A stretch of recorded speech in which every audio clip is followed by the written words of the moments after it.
تبارك الذي بيده الملك وهو على كل شيء قدير الذي خلق الموت والحياة ليبلوكم أيكم أحسن عملا وهو العزيز الغفور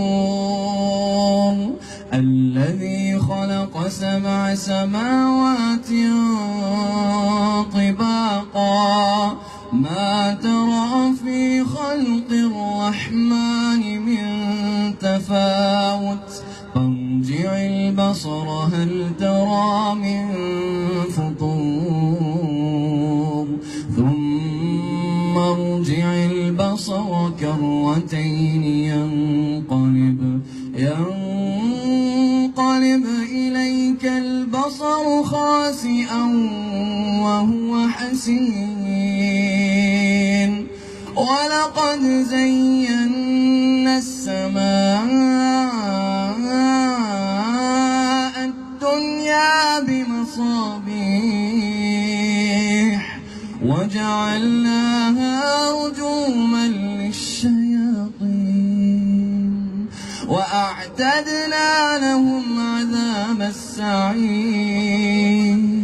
وللذين كفروا بربهم عذاب جهنم وبئس المصير إذا ألقوا فيها سمعوا لها شهيقا وهي تفور تكاد تميز من الغيظ كلما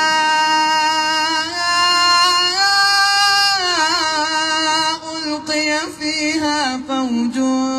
سألهم خزنتها ألم يأتكم نذير